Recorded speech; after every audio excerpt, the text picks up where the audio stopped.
Olá pessoal, estamos aqui com mais um vídeo do canal Psicologia no Dia a Dia e hoje eu vou apresentar para vocês uma videoaula sobre como que o nosso comportamento se forma.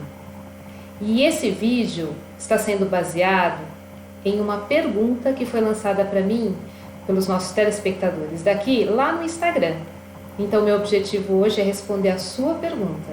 Você também que tenha curiosidade sobre assuntos relacionados à psicologia, para que possa aperfeiçoar e auxiliar no seu dia a dia, manda para mim essa pergunta. Quem sabe ela também se torna um vídeo para poder explicar para você e tirar essa sua dúvida. No vídeo de hoje, então, nós vamos falar sobre o comportamento humano. Como que ele se forma? Por que nós repetimos padrões de comportamento? Será que essa formação e a repetição deste padrão está relacionado com o nosso querer? Será que nós temos total controle sobre isso? Ou não? Mas antes disso, vamos para a nossa vinheta?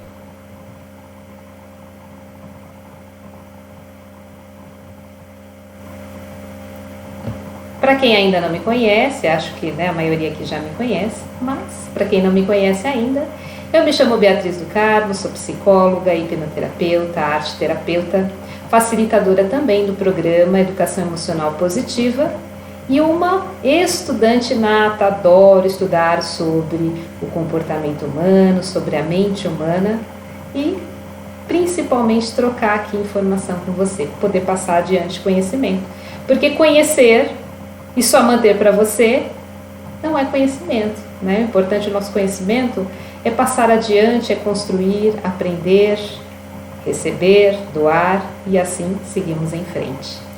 Então, como eu havia falado para vocês, hoje nós vamos ter uma videoaula sobre como o comportamento é formado e por que nós repetimos padrões de comportamento, ou seja, o hábito, segundo a neurociência.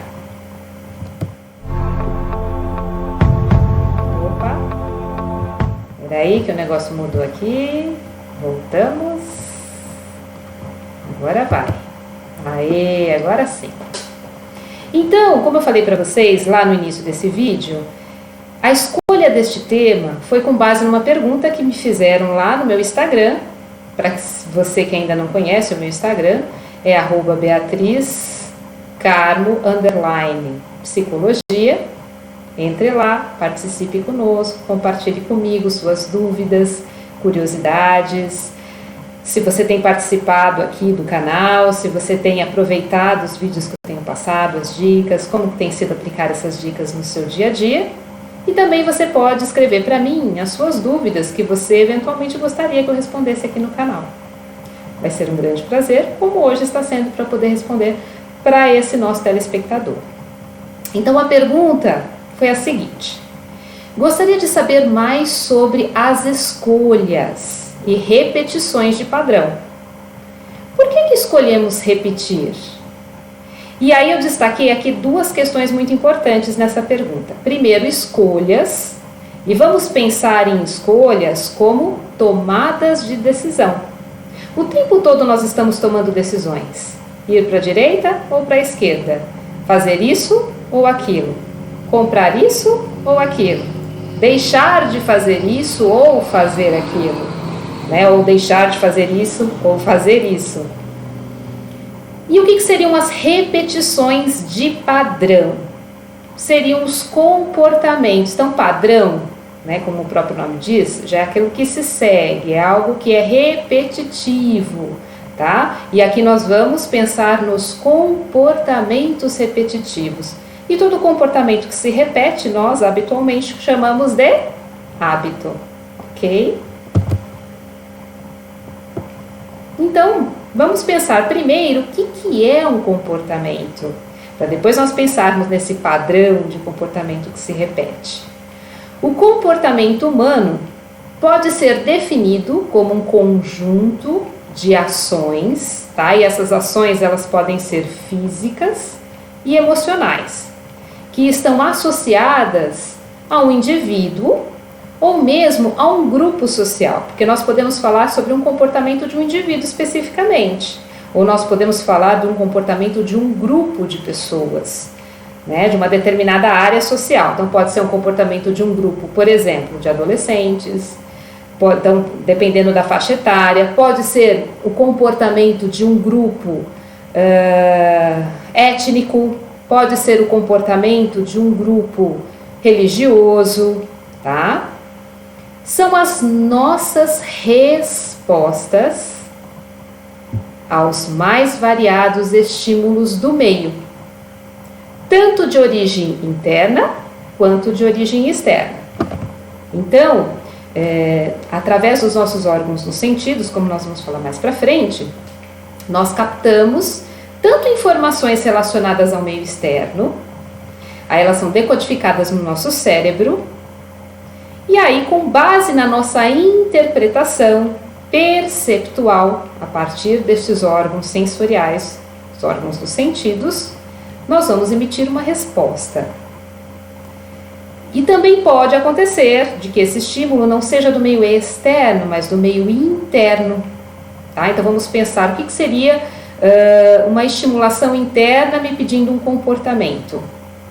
Então pode ser desde por exemplo, um pensamento, uma cognição, pode ser uma questão fisiológica mesmo.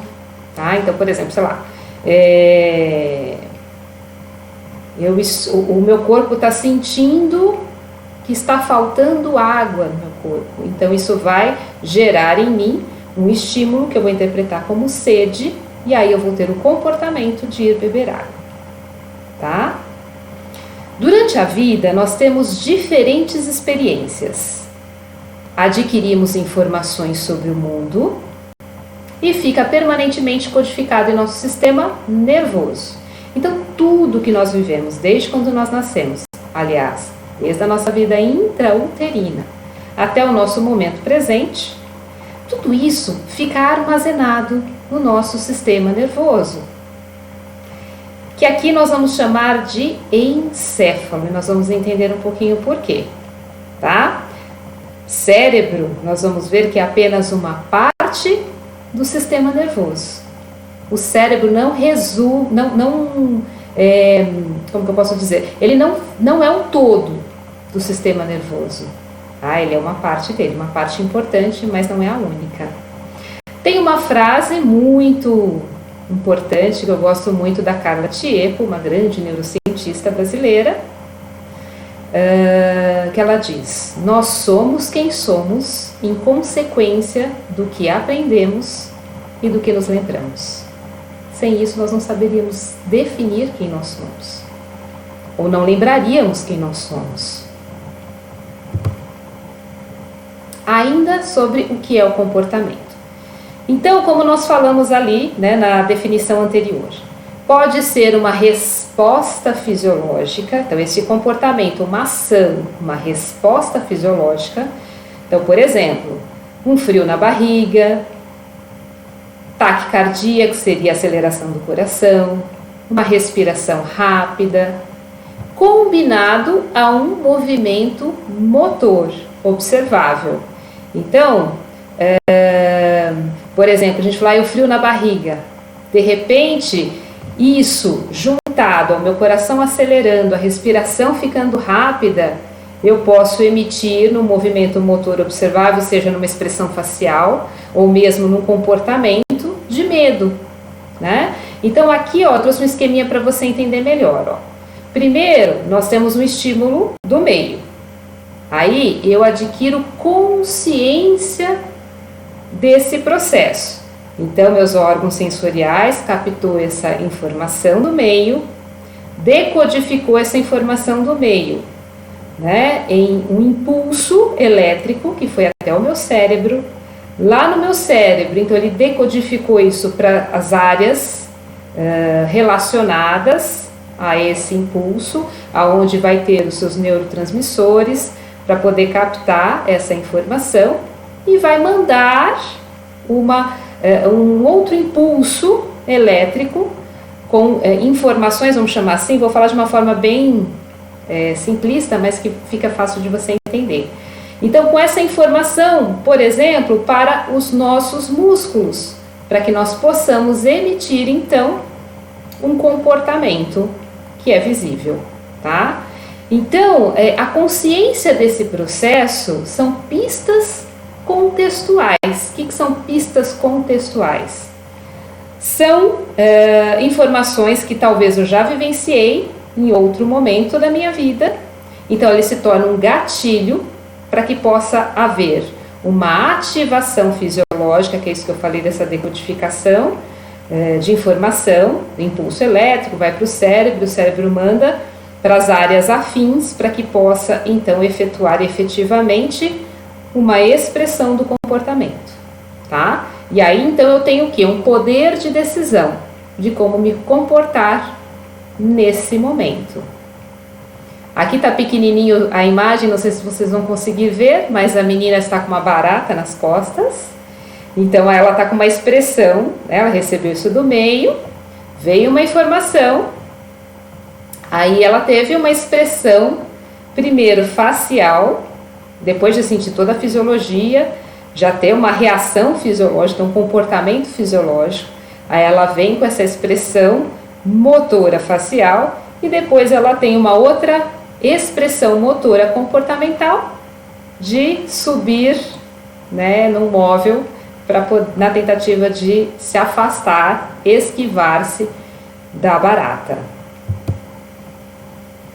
Então nós temos um grande neurocientista chamado Kandel, que ele nos mostra nas pesquisas dele, então isso fica tão conhecido em toda a neurociência, sobre as sinapses químicas sendo a chave para nós compreendermos o aprendizado na memória, como que isso acontece, né? Não sei se vocês lembram das aulas de ciências, de biologia, mas as sinapses, até tem uma imagem de fundo bem clarinha no slide, não sei se vocês conseguem ver, que tem bem uma imagem que representa uma sinapse, né, neuronal, tá? Então vamos imaginar, deixa eu vir aqui, ó, que aqui eu tenho um axônio, né? E aí eu vou ter aqui um outro neurônio que ele vai fazer o quê? Esse espacinho aqui entre um e outro é o espaço onde vai acontecer essa troca elétrica de neurotransmissores, tá? E aqui que acontece, a mágica acontece, né? Que seria, então, é nesse espacinho que acontece essa troca elétrica que sai de um neurônio para outro e vão se comunicando até poder chegar ao cérebro e também poder descer até os músculos para poder emitir uma resposta comportamental, ok?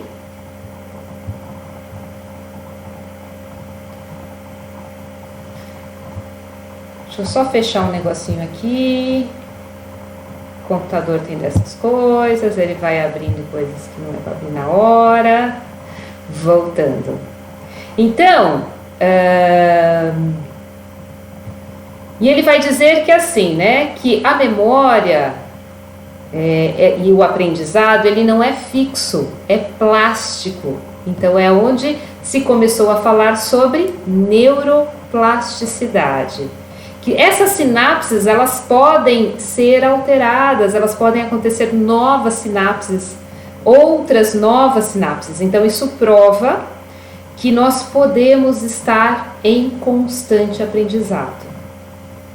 Nosso cérebro está constantemente se modificando. Uma coisa muito interessante que a neurociência vai dizer é que apesar de fisiologicamente nós termos o nosso encéfalo, então nosso sistema nervoso,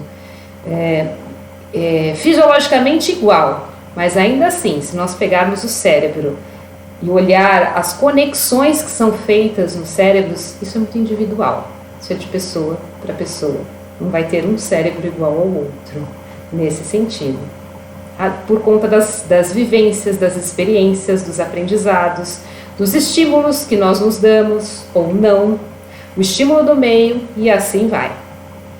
Nós captamos informações no meio, como já falei para vocês, pelos nossos órgãos dos sentidos, nossos órgãos sensoriais, tá? Visão, audição, sinestesia, paladar, né? Elas se vinculam com as nossas memórias, referências e formações culturais. Então, tudo aquilo que eu vou vivenciando, aquilo que eu falei para vocês, eu vou captando pelos meus órgãos dos sentidos e eu vou construindo memória sobre isso, né? As referências que eu recebo da família, dos amigos, do meio social e assim por diante.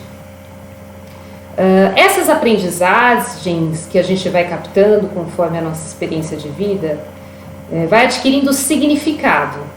Nós vamos dando significado para cada vivência, para cada experiência. E também vamos dando o quê? Respostas comportamentais para cada uma delas, né? E qual que é o objetivo de nos comportarmos? A grosso modo. Primeiro, garantir a nossa sobrevivência, então nos afastarmos do perigo para poder preservar a nossa espécie, tá? E o que é mais interessante, porque isso nós vemos na nossa ancestralidade, né? Nos nossos parentes, coleguinhas da caverna, né? Os homens da caverna. E à medida que nós vamos nos aperfeiçoando, nos transformando, nós vamos percebendo o quê? A capacidade que nós temos, e isso é humana, né? Embora os animais também vão ter padrões de resposta, tá? Por isso que a gente vai dizer também da questão do condicionamento. E a gente tem uma capacidade incrível para isso, que é a capacidade de desenvolver padrões de respostas. Lembrando que padrões são repetições de comportamento. Uma vez que eu aprendo uma experiência e eu tenho um comportamento naquela experiência e dá certo, eu tendo a automatizar esse comportamento para qualquer situação similar eu poder responder rapidamente, porque eu já tenho isso fixado lá na minha memória. Isso faz com que eu possa preservar a minha espécie, a minha vida. Por quê? Porque à medida que eu respondo rapidamente a um comportamento, automaticamente a um comportamento, a minha mente está livre para poder observar ainda mais esse meio, pegar mais detalhes de coisas que talvez eu não tenha me apercebido, né? Então, essa resposta comportamental a uma determinada situação, ela pode ser, como eu falei para vocês, adequada. E quando que um comportamento, essa resposta comportamental a um estímulo do meio vai ser considerada adequada para o nosso cérebro? Não é para mim, é para o nosso cérebro. Quando eu obtenho uma recompensa emocional, tá? Que pode ser o quê? Prazer, pode me gerar prazer, ou pode me gerar segurança, pensando na questão da preservação da vida da espécie, tá? Distanciamento do perigo. Essa resposta emocional, ela pode ser um comportamento, tá? E o contexto em que essa resposta emocional aconteceu. Então, contexto externo mais o meu contexto interno ficam vinculados. Então, esse comportamento, que é essa resposta, mais esse contexto do meio, eu vinculo, tá? Então, vamos pegar o exemplo daquela menina do slide anterior. Então, vamos dizer que aquela foi a primeira experiência. Vi um bicho esquisito, estranho nas minhas costas. Digamos que, geralmente seria mais o bebê que não ainda saberia o que é. Mas vamos imaginar que ela nunca tinha entrado em contato com uma barata. Ela viu aquele bicho lá, achou estranho. Aquilo gerou para ela uma sensação de perigo. Então, a resposta que ela deu foi de fuga. E aí isso se vincula. Então toda vez que eu ver um bicho estranho como aquele, eu vou fugir, porque naquele momento isso trouxe uma recompensa emocional para ela de alívio. E quando a gente se sente aliviado diante de uma sensação de perigo, Isso gera um prazer, né? Toda vez que eu viver uma experiência com estas pistas contextuais, isso que nós falamos, né? Então, por exemplo, a barata, né? Eu vou ativar, lembra das sinapses que eu falei? Os circuitos neuronais ligados àquela resposta comportamental. Então, só recapitulando, o meio me traz um estímulo, barata, vamos pegar esse exemplo, né? Aquele estímulo é decodificado pelo meu cérebro como algo asqueroso, algo estranho, e isso gera um comportamento, primeiro de medo, uma emoção, né, de medo, e consequentemente um comportamento de esquiva, de fuga, e aí aquilo me traz um alívio. Então tudo isso foram feito por ativações neuronais, aquilo ficou armazenado. Situação similar a essa vai me ativar esses mesmos circuitos, tá? Se esse comportamento for recompensado, então eu tenho esse alívio, então eu tenho um reforço e consequentemente um caminho neuronal que foi construído, tá? Esse caminho neuronal, ele é o que? A automatização desse comportamento. À medida que eu vou repetindo, então aí eu vi de novo uma barata num outro lugar, ativou esse circuito, né? A princípio esse circuito, vamos pensar num carro automático e manual? A princípio esse circuito é ativado manualmente. À medida que eu vou repetindo várias vezes, isso vai se automatizando. Para quê? Para que eu não perca tempo para responder. Apesar de tudo isso ser muito rápido, quando eu tenho um caminho neuronal construído, a resposta vai ser ainda mais rápida, deixando a minha consciência livre para que ela possa explorar mais o meio, ver se existe algum outro perigo, certo? E isso é para tudo. Eu estou falando aqui da barata, mas é como a gente aprende a andar, a falar, uma série de comportamentos que hoje nós fazemos de uma forma automática. Se você hoje dirige carro, também passou por esse processo, tá? Lembra lá como é que foram as primeiras aulas de volante quando você fez. Precisava pensar, você queria olhar para o câmbio, queria olhar para o volante. Não dava nem para escutar música e conversar com o colega do lado, né? Porque isso desconcentrava. Hoje você faz isso, se duvidar, não faça, mas até de olho fechado. Hoje dá para escutar música, bater papo, né? Às vezes a gente está tão no automático que se você está pensando em outra coisa e está dirigindo, às vezes você, sei lá, hoje você ia para o mercado antes de ir para casa depois do trabalho. Quando você vai ver, você, nossa, estou no caminho de casa, até esqueci do mercado. Porque é tão automático fazer esse caminho que você faz até sem pensar, tá? Então, como eu falei, né, qual a vantagem de um comportamento se automatizar? Ele virar um padrão, ter esse caminho neuronal reforçado. A vantagem é a rapidez da resposta. A desvantagem é que um comportamento que um dia foi funcional, te deu prazer, te deu alívio, ou te trouxe uma sensação de segurança, pode ser que, no decorrer do tempo, ou num contexto que não seja igual, mas seja semelhante, não seja tão funcional assim. Então, aquele comportamento que um dia funcionou, hoje pode não funcionar mais. E ele já está automatizado. Pensando nisso, e aí? É possível mudar padrões de comportamento? Esse comportamento que se automatizou, que nós estamos chamando de hábito, se ele já está lá fixo, automatizado, já é inconsciente, muito rápido, é possível nós mudarmos? E eu te respondo aqui que felizmente sim.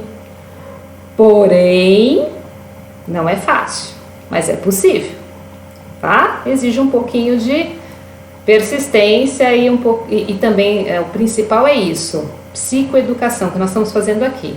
Conhecer o processo, como é que ele funciona. Eu entendendo isso, eu vou saber quais estratégias são possíveis, aonde eu vou ter que pôr mais força, mais empenho da minha parte, e se eu consigo isso sozinho ou se eu preciso de auxílio, de outras pessoas ou de profissionais, tá? Então, como nós falamos, né? Essa capacidade de construir novas conexões neuronais, lembra que Kandel falou das sinapses? Que isso pode se aumentar, pode criar novos caminhos neuronais e que ele chamou isso de neuroplasticidade. Então é graças a isso que é possível nós mudarmos comportamento, tá? Nós podemos ampliar repertórios de respostas comportamentais para o mesmo estímulo. Então eu não preciso sempre fugir da barata.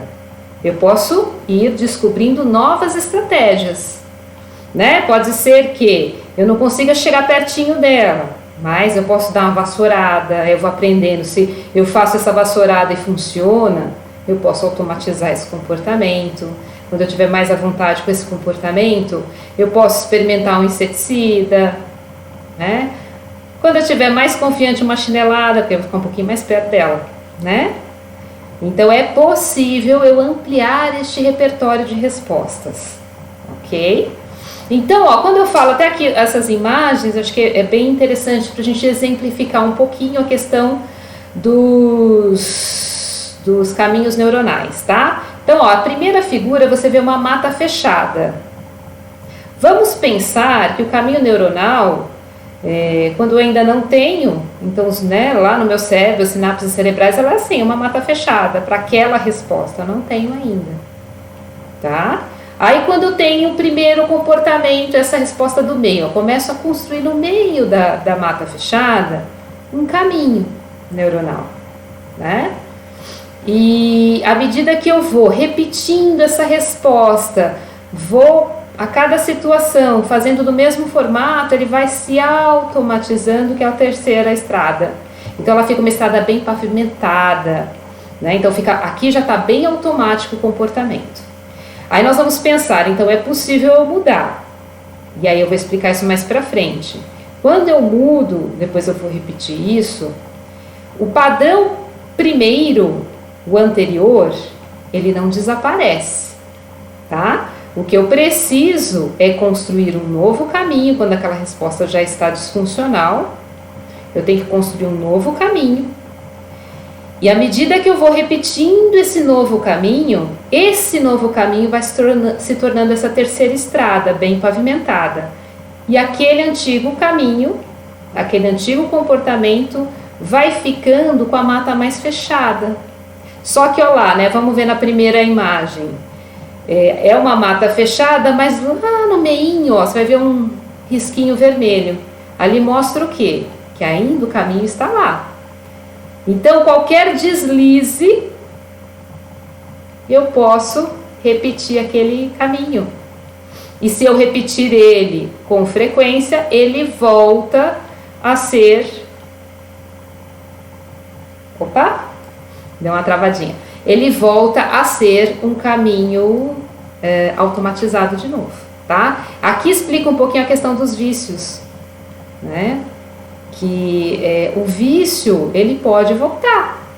Se a gente for pensar que o vício é um comportamento repetitivo, se eu me controlo, vamos pensar no vício do cigarro, eu paro de fumar, aquele caminho existe, mesmo após anos que eu estou sem fumar. Se eu pôr um cigarro na boca, eu posso voltar esse padrão antigo, tá?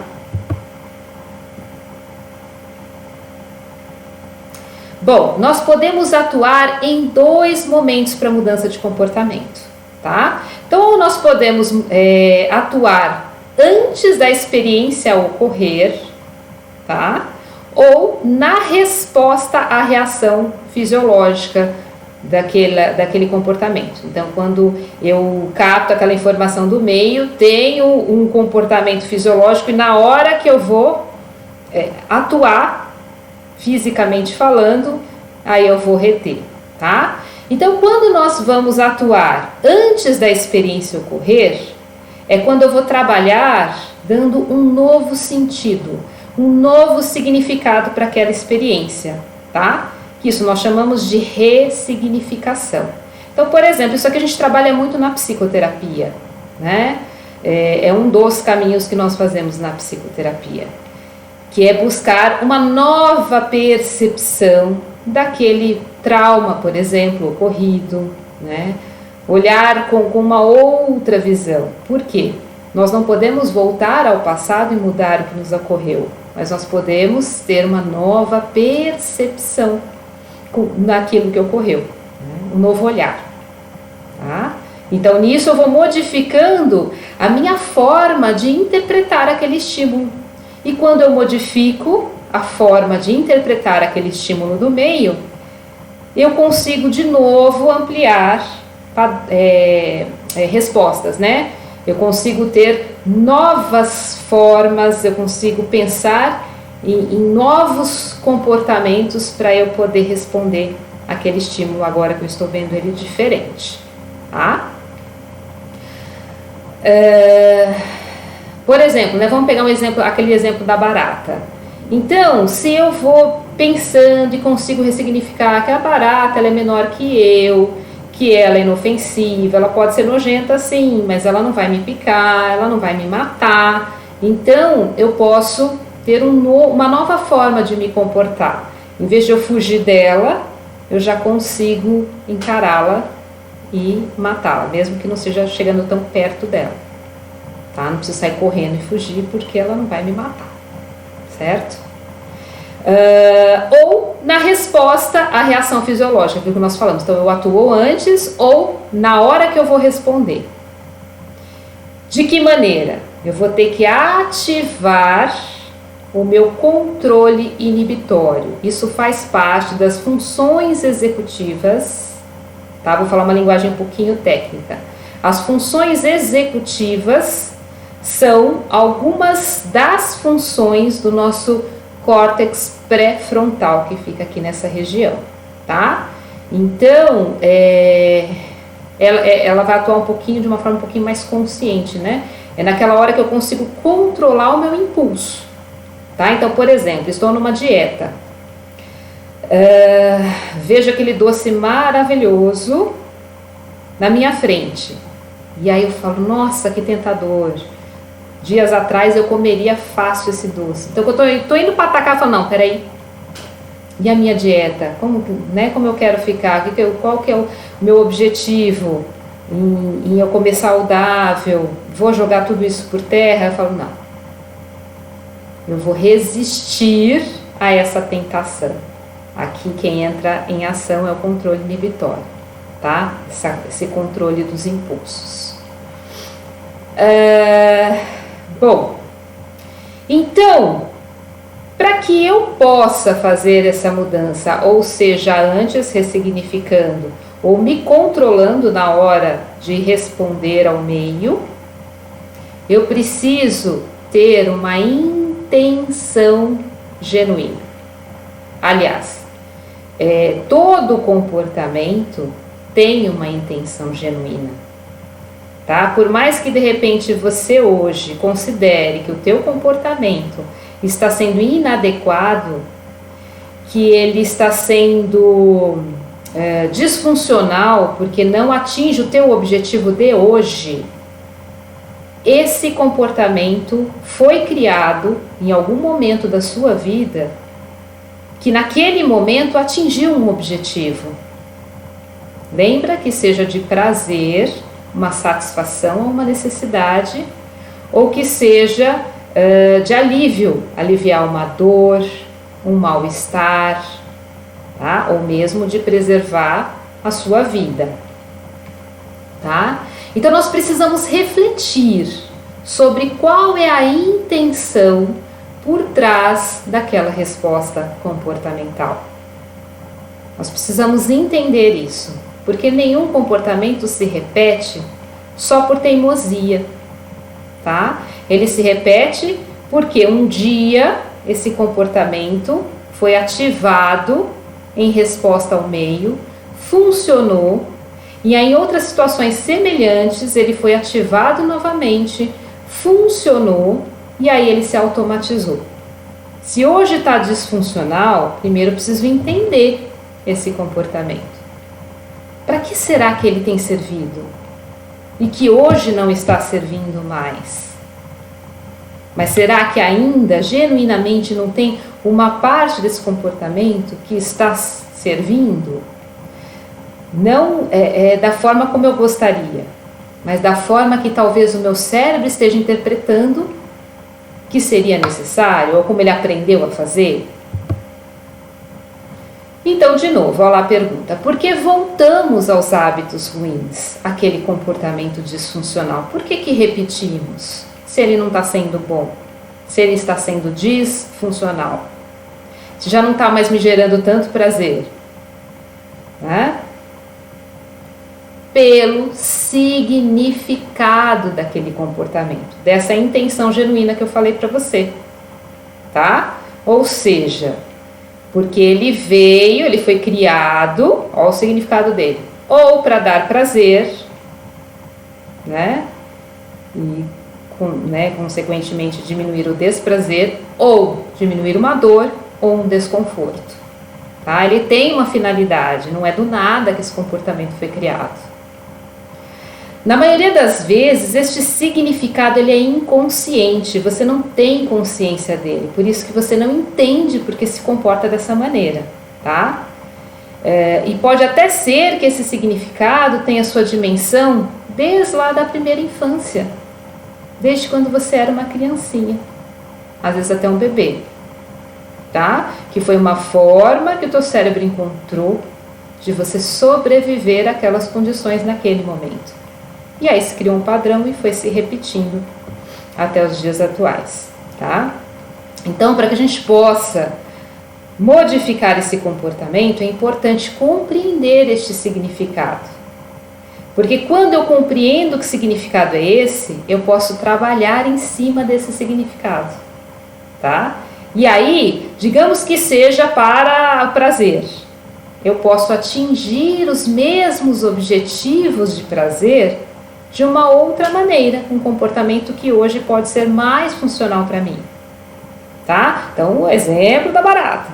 Se antes eu fugia, isso se tornou perigoso, porque, sei lá, um dia apareceu uma barata Isso foi real, tá? Eu só não saí correndo. Mas, assim, um dia eu fazia estágio, eu trabalhava, né, como voluntária no Hospital das Clínicas aqui em São Paulo. E para quem conhece, tem um ponto de ônibus que passam vários ônibus em frente ao Hospital das Clínicas, na Dr. Arnaldo, que fica em frente ao cemitério ali da Dr. Arnaldo, né? E então ali tinha muita barata, por conta do cemitério e por conta dos bueiros ali da Dr. Arnaldo. Onde eu estava sentada no ponto, uma bolsa grande, porque como eu fazia uma oficina de dança na sala de espera do ambulatório com as adolescentes, no ambulatório de ginecologia, veio uma barata voadora e voou bem na minha bolsa. Naquela hora eu levei um susto, né? Porque acho que o que mais nos dá medo a barata, a gente já sabe que ela não vai matar a gente, né? Que ela é menor que nós, mas é o susto que ela nos dá, porque ela surge do nada, né? E as voadoras, então, ela voou, quando eu vi, ela estava aqui na minha frente, eu olhando para ela olhando para mim, eu olhando para ela olhando para mim. A primeira coisa que eu fiz, joguei a bolsa longe. Ainda bem que não quebrou meu radinho. Naquela época era um rádio a pilha que eu levava para poder tocar música, para poder fazer a oficina de dança com elas, né?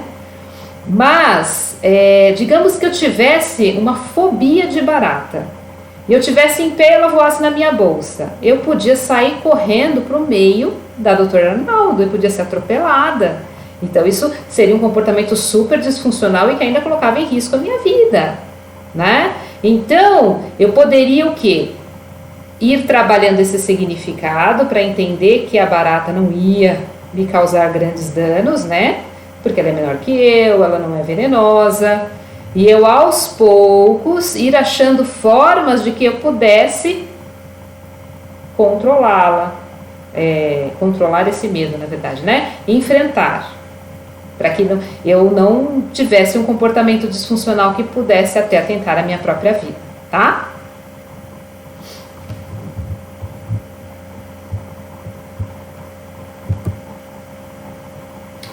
Outro exemplo, a procrastinação, né? O que é a procrastinação? Além de uma palavra difícil. É postergar a atividade, né? desprazerosa. O tempo todo nós temos coisas que precisamos fazer que naquele momento não é tão prazeroso assim, mas é necessário para que a gente possa atingir, né, algo, ou o nosso objetivo, ou algo gratificante e mais prazeroso ainda, né? E aí o que acontece? O que poderia ser um comportamento disfuncional? Naquela hora que eu tenho que fazer aquela atividade que é desprazerosa, aquilo me gera uma angústia, porque eu queria estar fazendo outra coisa, não queria fazer aquilo nesse momento. E aí eu falo, amanhã eu faço. Na hora que eu tomo essa decisão, amanhã eu faço, isso nesse momento me gera um prazer, um alívio, porque eu não vou ter que fazer aquilo nesse momento.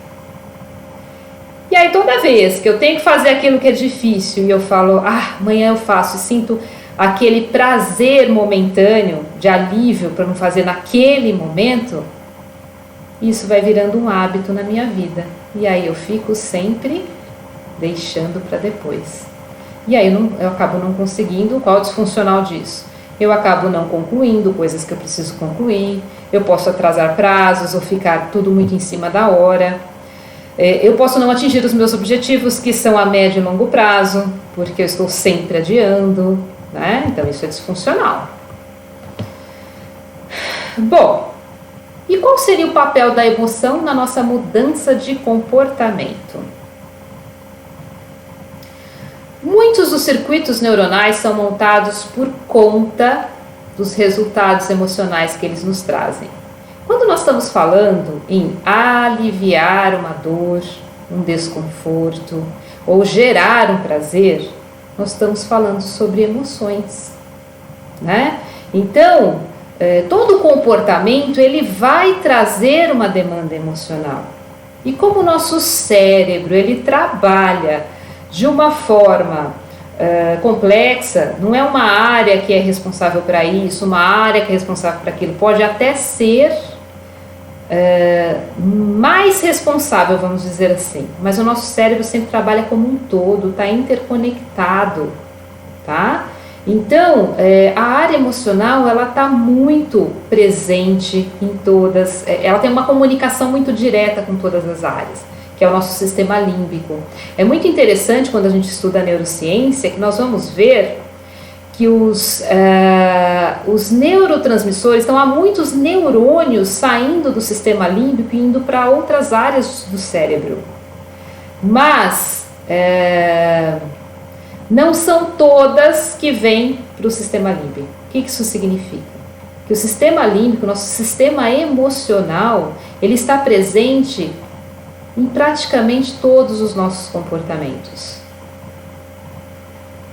E a interferência dos outros comportamentos no nosso sistema emocional não é tão intensa assim, tá? Então, olha a fortaleza que é o nosso sistema emocional.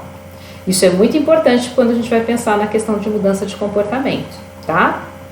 As emoções por si só já são comportamentos, tá? Teremos um correlato, como nós já falamos, na expressão facial, na expressão corporal e inclusive na fisiologia visceral, tá?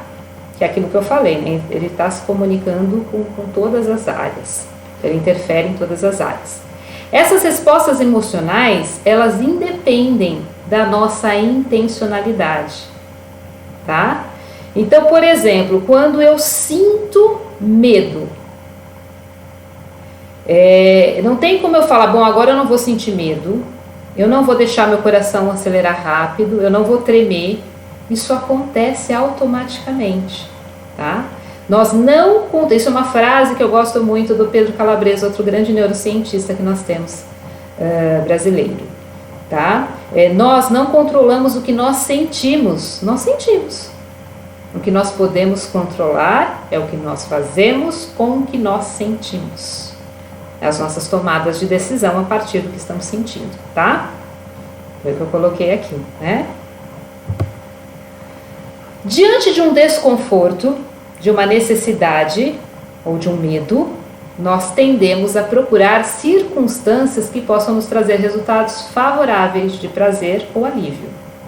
Tá? Lembra daquela questão da intenção genuína? A intenção genuína diante do desconforto, necessidade ou medo é o prazer ou alívio.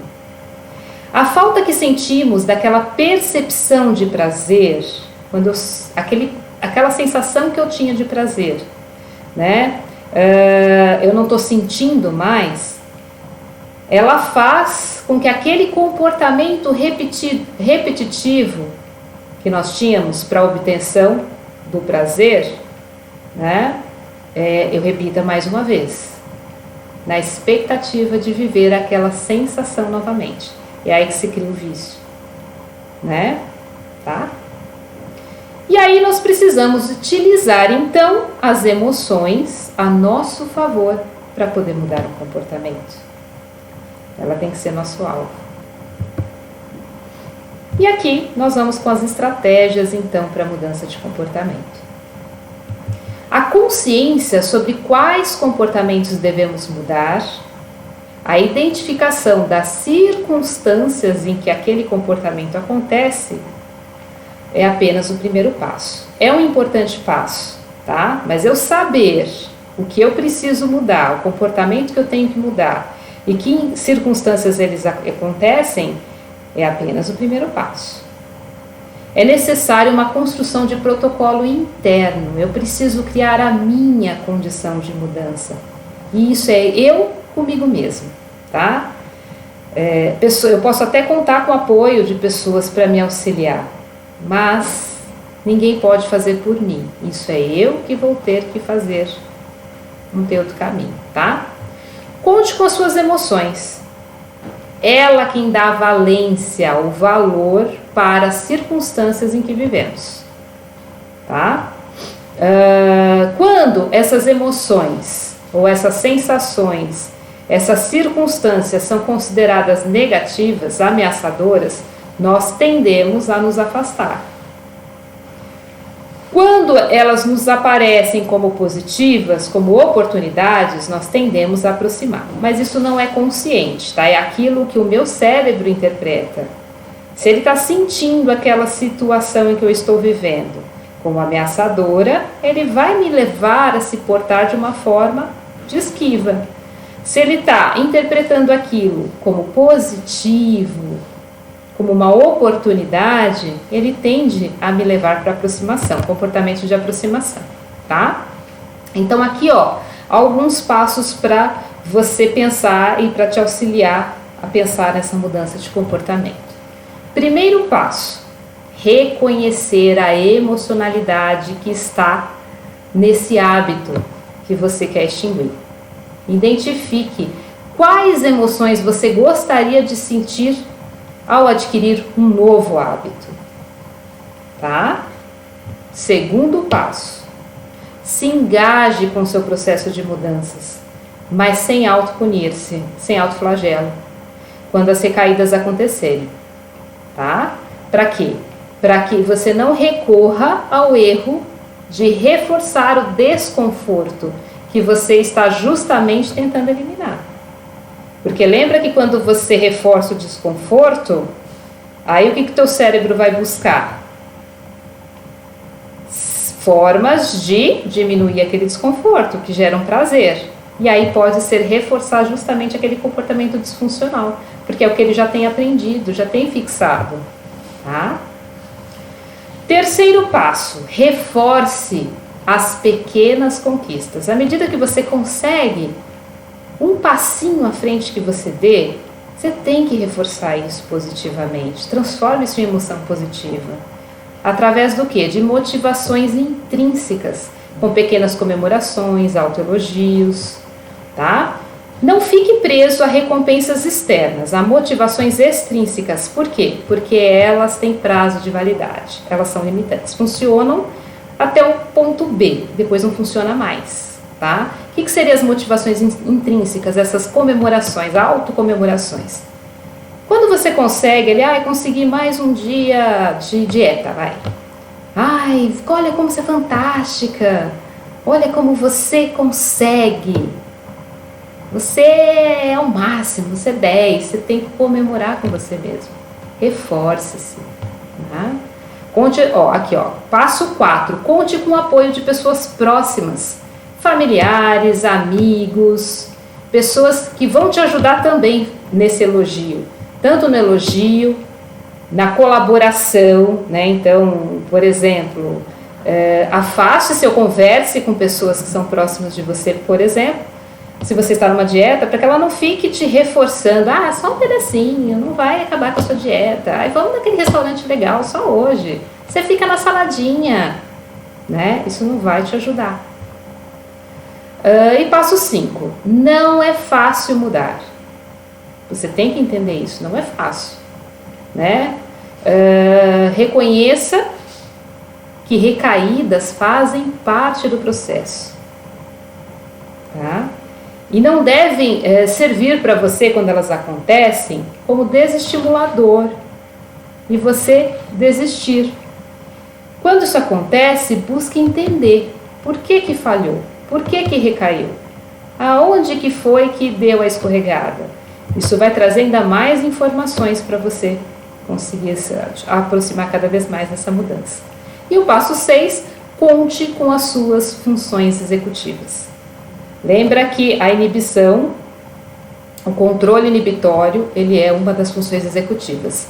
Aqui, só para vocês entenderem um pouquinho o que são funções executivas. São grupos de habilidades que só nós, seres humanos, temos. Isso os animais não têm, só nós, tá? Que nos ajudam a focar, planejar, direcionar, gerar vários fluxos de informação ao mesmo tempo, monitorar erros, tomar decisões a partir de dados disponíveis, rever planos, resistir às distrações e evitar ações precipitadas, tá? Fazem parte delas a atenção, o controle inibitório, a regulação emocional, a memória operacional, tá? Que é a memória de trabalho que a gente diz, tá? Aquela a curto prazo, metacognição, que é você poder pensar sobre os seus pensamentos, refletir sobre os seus pensamentos, flexibilidade cognitiva e o planejamento. Nós precisamos aumentar a nossa capacidade de manter a nossa mente naquilo que é adequado para a nossa mudança de comportamento, tá? Isso é o foco, isso é a concentração, é tudo aquilo que nós falamos ali, que faz parte das funções executivas, tá? E acima de tudo, acreditar em nós mesmos. Temos que acreditar que é possível mudar. Senão nada acontece. Então, vá em frente, você é capaz. Acredite em você mesmo e faça acontecer. Espero que você tenha gostado da nossa aula de hoje. Espero que tenha servido aqui as dicas também que eu dei para você. E espero os comentários. E gratidão por você ter ficado comigo até aqui nesta aula. Até o nosso próximo vídeo.